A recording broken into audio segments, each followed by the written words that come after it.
Good evening, Mr. and Mrs. America, and all the ships at sea. It is far past time to lay bare the dark and nefarious deeds of the Biden crime cartel, and this puppet is focusing squarely on the felonious target for today's episode. Long overdue, my friends, long overdue. Unless you have been furloughed on Mars for the past 4+ years, you have to have in the least heard news of some of the felonies the infamous Biden gang have committed. The kingpin and felon who called the shots in this gang was in fact none other than Joseph Biden, the current fraudulently installed president of the United States. I say fraudulent because the very act of him occupying the White House since 2021 is by dubious means at best and criminal means at worst. As you may or may not be aware, Joseph Robinette Biden Jr. served in the U.S. Senate as a representative of his home state of Delaware from 1973 until 2009. If that is not the greatest case for term limits in the U.S. Congress, then nothing is. With no knowledge of crimes possibly committed by the Biden cartel leading up to his stint as U.S. Vice President under Barack Obama, I will mainly focus on felonies committed beginning in his days as VP. It is widely believed that Joe saw the crimes of the Clintons garner themselves millions of illicit dollars, all with no legal ramifications whatsoever, before starting on his crime spree. We will never know what would or would not have entailed had the Clintons been rightfully prosecuted, though the criminal leanings and completely dishonest demeanor of Joe and Hunter lead me to believe it could have been the same or even worse as far as crimes committed. Members of the Biden crime ring include Joe, his wife Jill, his brother James, son Hunter, and it is also known that in-laws and grandchildren were direct beneficiaries of crimes committed by the cartel. By this I am talking distinctly to payments from foreign interests made to shell LLCs in the names of many of the cartel relatives, including young children. Where are the indictments? In anyone's estimation, is it normal for someone's grandchildren to receive payments for hundreds of thousands of dollars from Romanian money launderers? Why exactly has Merrick Garland or Chris Wray not begun to deepest of investigations into this? Oh, I think we really know the reason for that.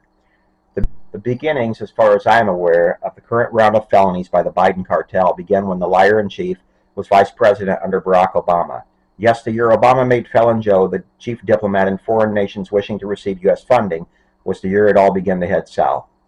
It seems rather strange that his son, Robert Hunter Biden, was installed or hired as the director for Ukrainian gas company Burisma, all with zero preceding knowledge of the natural gas business. That's not strange, is it? So it became known to the cartel that the Ukrainian general prosecutor, Viktor Shokin, was investigating Burisma as its illicit ties to the Biden gang. Shortly thereafter, Biden was on diplomatic, reach shakedown trip to meet with Ukrainian President Petro Poroshenko regarding the United States giving them $1 billion in loan guarantees. The caveat, according to a widely distributed video, is that felon Joe demanded that Poroshenko must fire Shokin that day or no money would flow. Sure enough, the Ukrainian president fired his general prosecutor that day. If that is not criminal coercion, then nothing is. Move forward just a bit to 2020. Joe Biden decided to put his name in the ring for president of the United States. In October of that year, New York Post broke a story that a laptop computer had been turned into the FBI in 2019 by a Delaware computer repair shop that had damning evidence on it against Hunter and Joe Biden. The laptop, as it would turn out, belonged to Hunter Biden. On that laptop, it was found that the cartel had taken bribes from the mayor of Moscow, Russia, Russian oligarchs, Ukraine, and the Chinese Communist Party. Move along, nothing to see here. Immediately, the Central Intelligence Agency, at the direct behest of the cartel and the DNC, began a disinformation campaign that claimed the laptop computer is nothing more than Russian disinformation to interfere with the presidential election. Where have we heard all that before? Next up on their list of accomplishments, setting up illegal ballot boxes and no-check mail-in ballots in the 2020 general election, all in the name of winning at any cost. Once Joe stole office, no holds were barred in his criminal arsenal. Despite the U.S. federal law requiring the president to protect the nation's borders, he assigned his henchman Alejandro Mayorkas to open the borders and allow anyone and everyone to illegally enter the United States unchecked, all in direct breach of his presidential responsibilities. Joe acted as if he knew that no one could touch him, and he was effectively correct, considering the widespread failures of Merrick Garland and Christopher Wray to either investigate or prosecute the Biden crime cartel's felonious indiscretions. He laughingly made the statement numerous times that, quote, no one is above the law, specifically aimed at his chief political opponent, Donald Trump, all while enjoying the protections of his own captive lapdog DOJ and FBI. Imagine that. It is safe to say that any comparison to Latin American banana republics were not inaccurate regarding Joe and his band of henchmen. Worth mentioning in the list of nefarious deeds of the Biden gang is the fact that Joe illegally took thousands of federal classified documents from the National Archives during his term as a senator and vice president. Completely illegal, but that never stopped this smooth criminal. This was brought to light when he infamously sicked his FBI lapdogs on Trump in his Mar-a-Lago, Florida home for classified documents the former president had, in fact, legally taken. Presidents are allowed that privilege. Senators and vice presidents are not. To top it off, criminal Joe flippantly and carelessly stored the illegally obtained documents in his garage, where any thief could easily steal them and have access to national security secrets.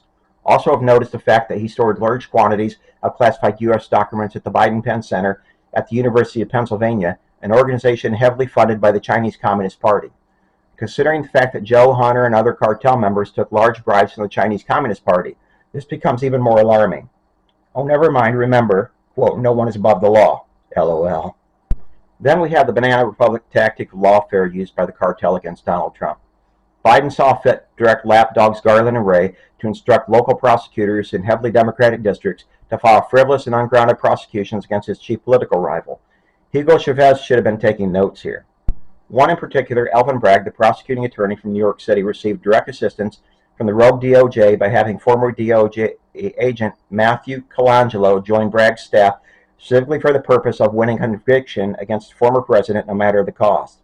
In the end, they achieved their goal, all with the help of the fraudulent Judge Juan Merchan, staunchly Democrat in a staunchly Democrat district. I am certain Mr. Trump received the most fair trial possible. Not. Next, let's discuss the cocaine that was discovered in the White House while Biden was president.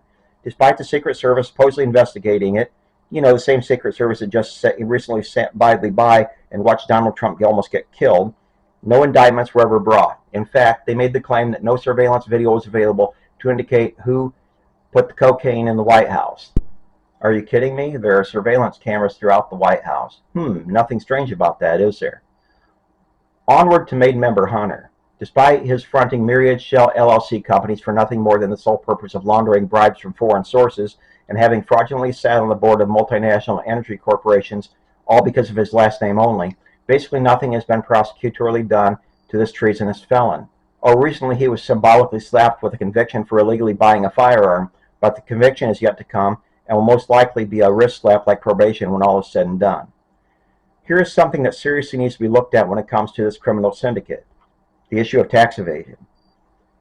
There are mafiosos who literally took in multiple millions of dollars in illicit funds from nations that historically wish only the worst upon the United States of America, and no federal or state taxes were ever paid on these monies.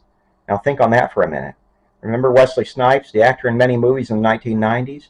He spent 3 years in prison for failing to pay taxes on his multi-million-dollar income from those movies. Remember Red Fox, the comedian who starred in Sanford and Son in the 1970s? The IRS, state enforcement arm of the Democratic political party, went to his Las Vegas mansion and took almost everything he owned in order to recover $744,000 in back taxes he had not paid for the tax years of 1983 to 1986. Remember Al Capone? The federal government could never get enough evidence to send him away to prison until they finally sent him to Alcatraz Island for the crime of tax evasion. So please tell me what is any different in the tax evasion the Biden cartel has willingly committed for the past so many years. Finally, let us take a look at the federal crime of treason.